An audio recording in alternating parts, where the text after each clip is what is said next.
Hey there, it's been a while since we've been on the podcast. We've been emailing a bunch of different people for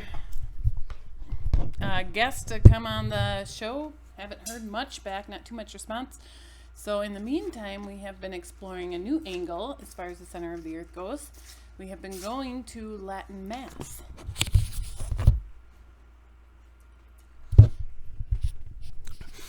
Yep. We've been going to Latin Mass, and I guess we're looking more into the spiritual side of things now, because we were following the whole kind of Gnostic explanation and perspective of what really is the flat earth and what's behind it. And different people, they say it's another consciousness, another species that may have, seen things from a different dimension, and they're going to interact and affect humanity. I started looking more into that because I like to understand the fundamentals of things to get to the root truth. And it seems like the more I looked into possibilities for high technology and the paths that leads to, such as extraterrestrials and UFOs, the more I read about it, the more my life began to fall apart, and the more negative and unclean spiritual effects I started having, and my family that's dependent upon my force also seemed to have. So I put two and two together and decided that it was pissing me off. And I believe that any explanation for the creation of Earth that's outside of the Lord is unclean, it's demonic, and it is purely spiritual. So from that realization of cutting off the search outside of the Lord, our God and Creator, the only thing that's left is to pay service and devotion and gratitude and appreciation to the Lord. So that leads to purely spiritual research and learnings. So I guess the title of the podcast is What's at the Center of the Earth. A lot of people, including Eric Dubay, say it could be some type of tree of life that leads between the different worlds of heaven and the underworld of hell. So perhaps it's the Garden of Eden.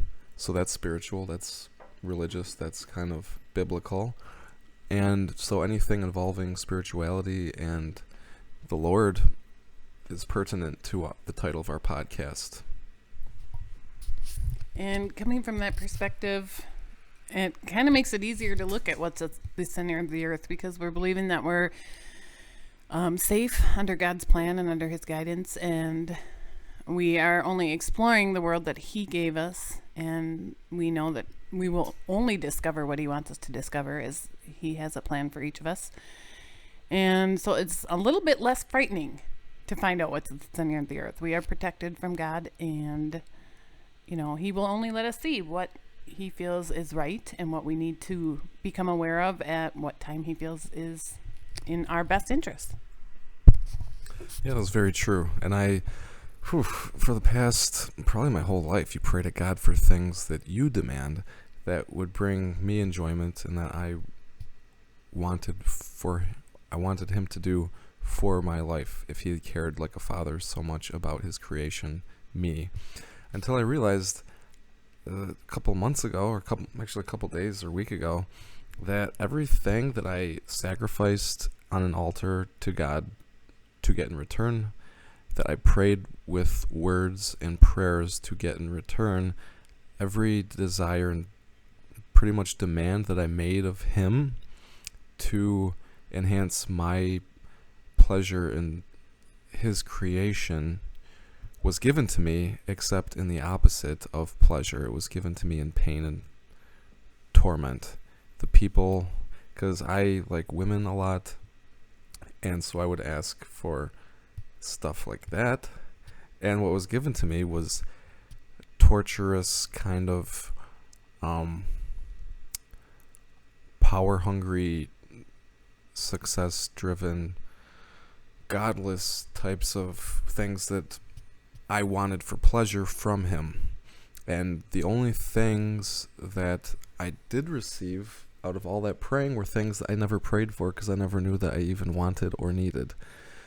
And those have been the true gifts of my life, the holy things I never even put any work into. They were just given to me by the Lord. There's a saying as a parent that the best parents are the ones that say no when it's easier to say yes. And when you look at God as a parent figure, he sometimes has to let us learn the hard way because it's in our best interest in the long run. Yeah, that's very true. And it's like, I'm happy through all that pain and suffering because I had another realization that the demons, King James, before he made the King James version of the Bible in the 1500s, he released a bunch of books to combat the pervasive witchery that was going on in Europe. There were a lot of paganistic, demon sacrificing slave, for demon people and witches and stuff. And the Christians, the Catholics, were trying to figure out how to counter that for God-fearing people and God-serving people. And so he released a couple books, and it was kind of like periodicals that gave people insights to protect themselves and to understand what was going on. And so he I don't even remember the point that I was trying to freaking do. Yeah, I don't remember what the hell I was trying to say. But anyways, King James, basically made books about that stuff, and it made me, what the hell was I trying to say? Anyways, so I realized that, selfish seeking results in the opposite of what I was trying to demand from him. And what I wanted, I got, but with pain and suffering, and what really seemed like it was, brought me closer to him, that was in a good aspect, not in a demonic. Oh, okay. That my point was that this was a major point. That's why I just remembered the connection between King James, because in those demon descriptive tutorials and periodicals that came out in the 1500s, his point of view was one among many of the true Catholics and servants of Christ, that even demons, even unclean spirits, are created by God, and they serve the Lord only.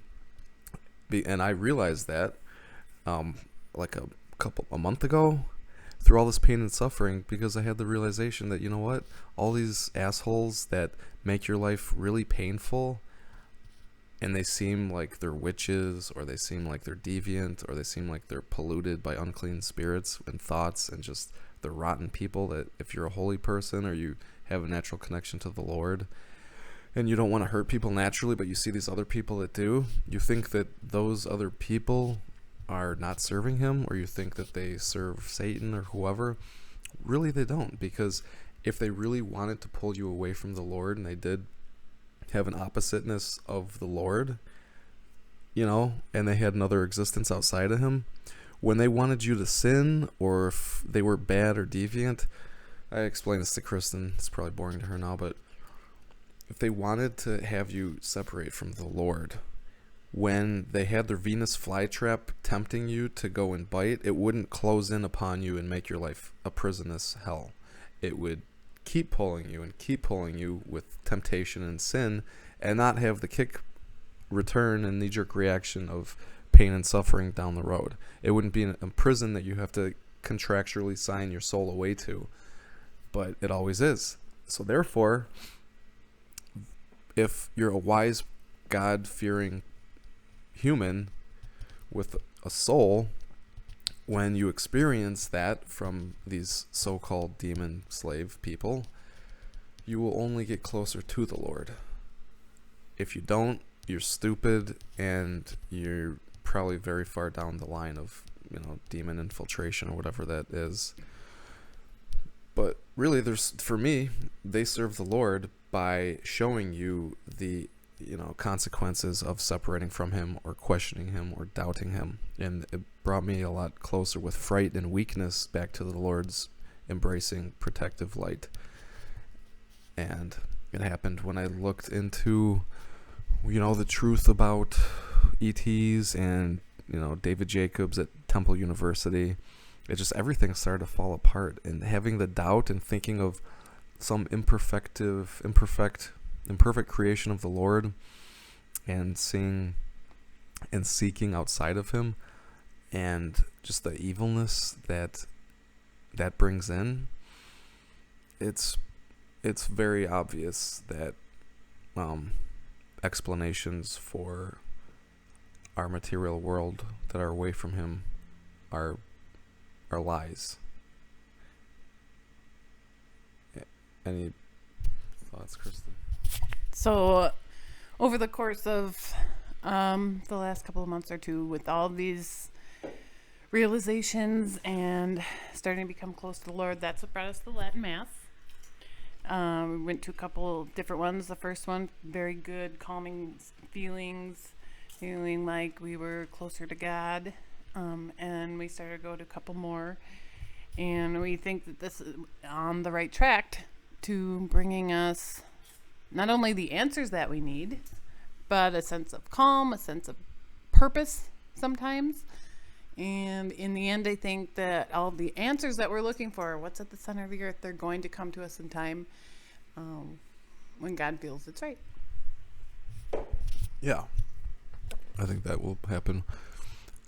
And for me, now I don't even really ask for, I guess, truth too much. I would like to see what's at the center of the earth. I would like to find a more involved way to act in this world, or some type of role to play that would be more, I guess, spiritually interesting for the Lord, or for me, but to serve the Lord. But if everything serves the Lord anyways, then it's an internal conflict with each human being, and it's really not my business, because it's like when exorcists try to force an unclean spirit out of a unwisely choosing human, then they get the consequences, and then the person gets possessed a few months down the road because they're choosing to do those bad things anyways. So, speaking of demonic people, a question for you: do you think that people are possessed only because they've done bad things, or are there good people that demons can attach themselves to? Yeah, I think that they probably attach to everybody. And a few of the videos that I was watching from, what was that, PWSM or something? Some people in Rhode Island, they're like exorcists with that guy, the Father Bob Bailey. Yeah, they make a podcast or like a talk show on YouTube called Confronting the Darkness. He's a Catholic priest, and he says that everybody is susceptible. And don't Mormons call the person Satan the tempter or something? They call him the adversary. They call him the adversary, which is basically an adversary to your own holiness. And the only way they can do that is through temptation. So I think that everybody is affected. But Father Bob Bailey on Confronting the Darkness says that it's not a big transition into, being affected by those unclean spirits. It's temptation here that leads to an unwise decision, and then it keeps snowballing and building and building. And most of the time you don't even notice. And really, that is how it seems to go.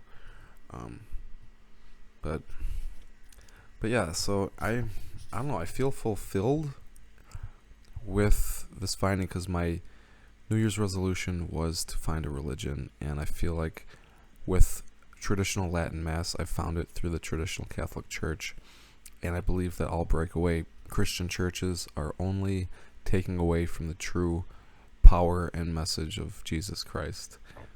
And I feel like it's a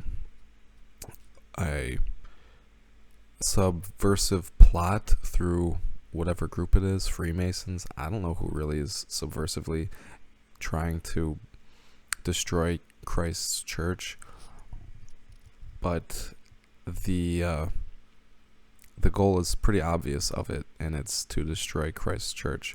And it's strange that Mormonism and Seventh-day Adventism were all created by Freemasons, and America, which is mostly Protestant, was founded by Freemasonic presidents.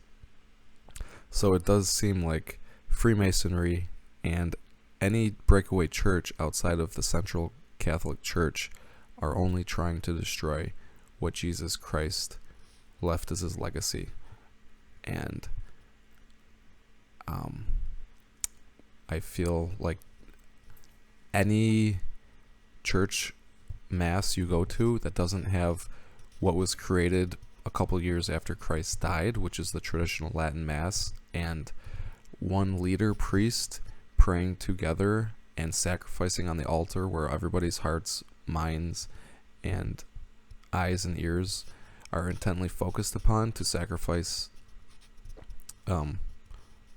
altogether, then I feel like it is an abomination to the Lord and to everything that Christ was.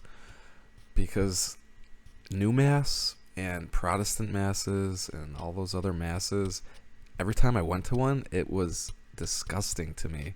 It was like I'm at this mass, this worship service for the Lord, and I don't feel any connection. I don't feel like I'm serving or worshiping the Lord together with people. I feel like it's this human being that's reading a few passages, interpreting it with his human mind, and then preaching to the congregation, and then we sing a few really poorly put together hymns and songs that didn't really get a holy feeling out of me or connectedness to the Lord. And so that really pushed me away from any type of Christianity. So I went to Latin Mass, and I have a occult history that involves probably a lot of Kabbalah and things that integrated with Freemasonic practices and stuff like that. Basically, Western ritual, occultic magic, like ritual, ceremonial magic, basically, with a K. And you do ceremonies and stuff, and it brings you closer to the spirits or to the energies that you want to pull into your life. And I realized that all those special sigils and symbols that magicians use, what do they always connect to? They connect to a spirit or a powerful unseen being. And do you think that an angel would ever allow itself, or do you think the Lord would ever let one of his angels get called upon or pulled to a human being at their will? No. He would choose the effects that they go and cause in his material world. And it wouldn't be some peon human soul that he's only testing to see who he trusts and believes deserves to be in his realm and kingdom up in heaven. And so all those sigils and stuff that you use as a ceremonial magician, they bring about unclean, powerful, demonic spirits, I believe. Who knows if they're demonic, but they're definitely spirits that demand a debt later in life. And do you really think that burning a candle or laying out some cheap ass food are going to merit some type of deed from these powerful, unseen, disembodied entities? No. Okay, they say go burn a candle and you'll get some special job or money. No. Give it a few years down the road and the steady build up to them exacting the debt to be paid that you feel like you got from them for a job or money. That brings up a good point. I don't think God is ever going to give you any sort of instant gratification unless it's a complete need that he knows that you have. So any spirit you're talking to that creates some sort of instant ability has to come from something negative. The angels and God are going to be prepared well in advance for your needs, the things that they think you should have. So, when you're a ceremonial magician, or you're an occultist, or a Freemason, or a Wiccan, or whatever, and it all takes from Kabbalahism, which is Jewish mysticism, and it makes you think. Solomon's ring and all those sigils and seals that are in the book of Solomon, the Lesser Key of Solomon, they're all those symbols, and any person that shows that they made a deal with a demon or with Satan or whatever, they call upon that demon through these special odd-looking sigils and symbols, and that's all it's doing. It's calling upon them. And when Jesus came, he said, you don't need to sacrifice anything. You don't need to hold on to any special sigils or symbols. And who still does? Jewish mystics that make Kabbalah and practice Kabbalah, and all of the kind of splintered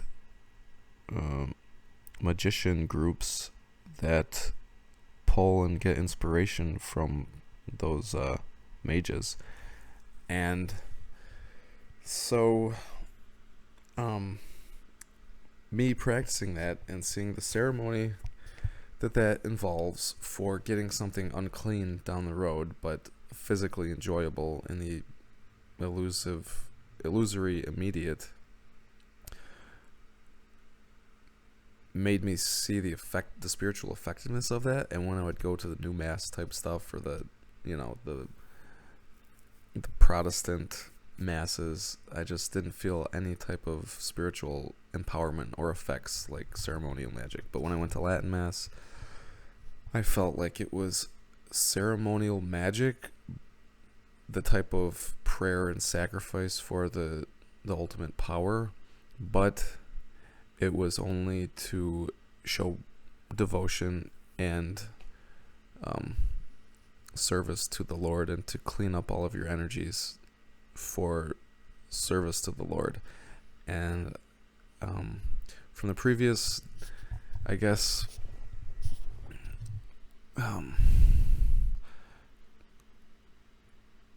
consequences or debts that I was paying for my involvement with magic, which wasn't even anything bad. It was like to get money or whatever and stuff like that. But to see the stuff that's brought into your life after that, it made me value and appreciate a service to the Lord that was only to pull you away from sin, that was only to pull you away from unclean spirits and temptations. And that's why I feel like it's the peak form of worship and the peak form of existence for humans. I really do. That's all you need. You wouldn't need to worry about a job. You wouldn't need to worry about anything you want or desire, because your Father in heaven, if you show him proper gratitude and service, he will take care of everything you need. And like that cool, book about Moses says, he'll give you exactly what you need, like he already knows, and nothing more, nothing less. And I told Kristen, we were talking about like different things involving it, I think a few nights ago, and I was like, the problems arise when humans, they keep getting benefits from their own life by sacrificing to the Lord and, praising him and doing all the commandment type stuff that you need to do as a God-fearing human.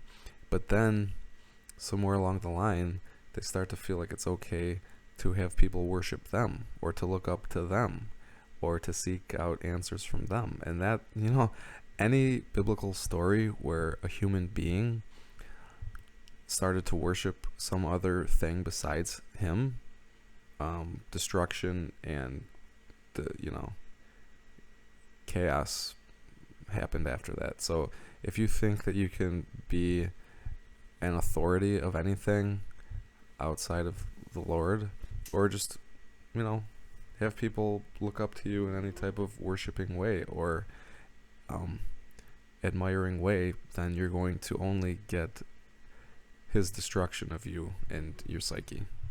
Even people with material objects, if you have a vehicle and you expect people to look at you a different way because of that, or a job title or an amount of money, if you think that gives you credence to be on some sort of pedestal, you are competing with God. If you're judging other people, if you're looking at someone else's life and judging, you're playing God. And I think that you had a really good point about that, as far as maybe that's the key is to worship God and not material objects, not people, and not play God and judge others, and let people live their own lives, because they're going to have to answer at the end. They're going to stand at the gates of heaven and have to explain themselves. And we don't need to, as human beings, be concerned with telling them it's right or wrong or judging their lives. Yeah. And I do feel like, I don't know, this whole New Age thing with UFO, ET, hybrid splicing explanation for our existence, it just takes me back to, Solomon. And what if someone can control all the jinn or the demons or the unclean spirits? What if somebody is coordinating all of this for something? All the supernatural phenomenon and stuff that people see and experience in the sky, because it always has a spiritual aspect to it, and angelic kind of like they will come in and help people in a lot of the different experiences and stuff. So what if they are kind of coordinating this to sort of gain power and control, just like they say Solomon did with his ring? Because I think all magical objects are only, if it's to control your world, I believe it's only by calling upon the unclean spirits and making a contract down the line. Yeah, if you should only get something you never even knew that you needed or wanted, and it should be a surprise. It shouldn't be calling the shots ever, because when you do call the shots, you're trading in part of yourself and your future for a debt. You're signing a check, and someone's going to cash it in that you can't see in a couple years. And so it makes me think, what thing or what group or what could be coordinating this? And it takes you back to those ancient myths and stuff of, what if somebody does have some special creation that gives them complete kind of authority or control over the unseen realm, and so they can spend the time to build this massive wave, to have some unification of humanity through a lie. And all lies are godless, and it's just to test humanity to see their devotion to the Lord innately and naturally, or they'll be slashed and burned and cold from those of God. And it makes it's an interesting thought that there's someone with the ability to control this type of stuff that's not being seen.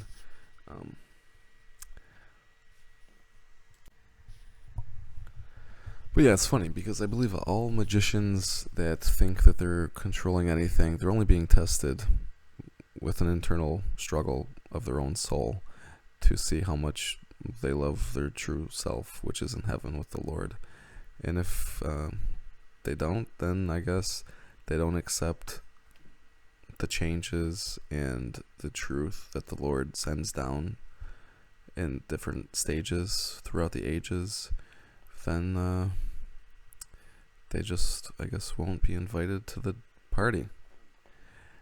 And I don't really care, because I only, it seems like everything is already determined by the Lord.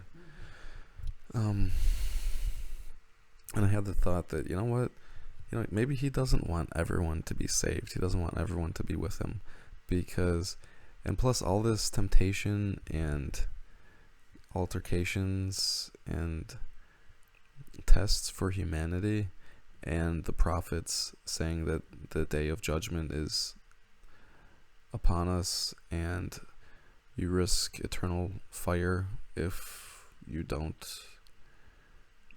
accept the Lord, then it seems like those who have ears will listen, and those who are naturally of God will be permitted to spend eternity with him. So I don't think he wants everybody to be there. I think he wants to know for a fact that the people that he does let in are worthy and honorable and deserving of his presence up there.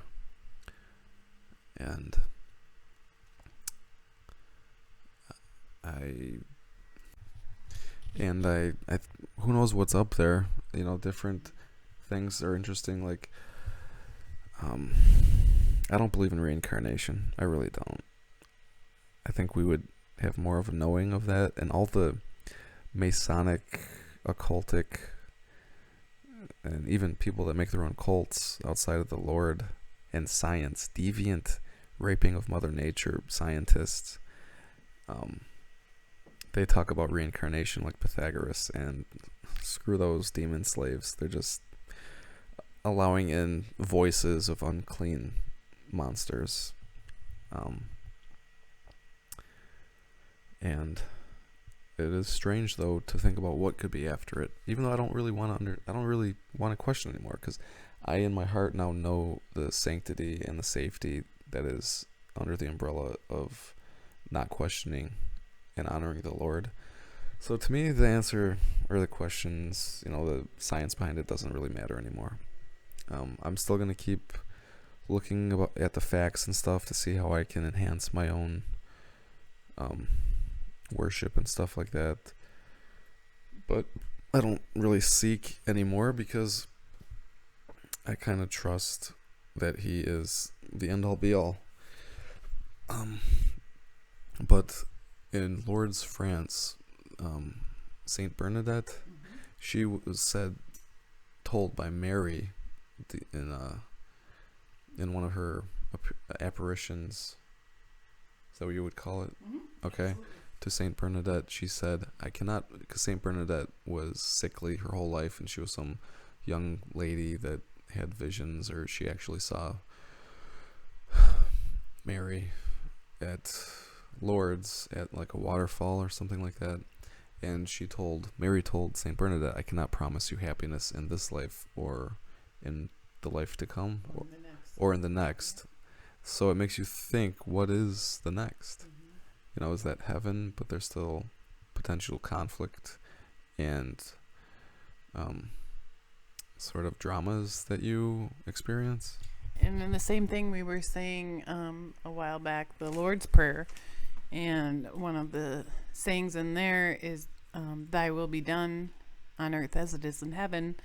Kind of playing with the same thing, saying that, heaven potentially could be similar to this. If we follow the Lord's way here, we're going to have to do something similar there. So with Mary saying that to Bernadette, maybe she's saying, if you're not happy here, you're not going to be happy there either. Maybe the key is to find your happy place. That's how you'll live in eternity. I don't know. Yeah, so it's interesting, though.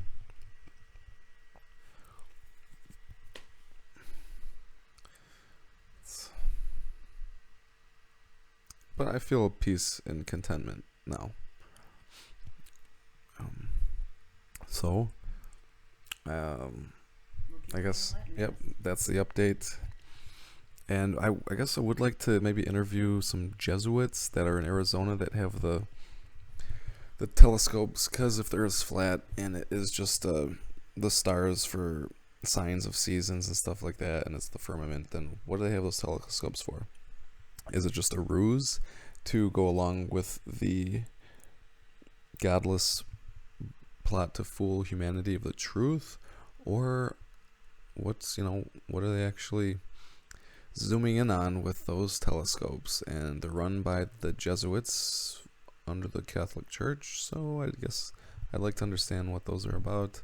I'd like to talk to maybe more priests about their views on the state of Catholicism and the whole spiritual part of life. But I guess we'll keep going to Latin Mass, because honestly it's my favorite part of the whole week. It's what I've been searching for my whole life, and I love it. I definitely recommend everyone check it out. And there's a lot of different websites that you can find some in your area. And they will give you a listing of the closest ones and what time they are. And we hope that you guys go and see a mass in person and feel the same kind of peace after it's done as we do. Take care, everyone. Till next time. See you guys.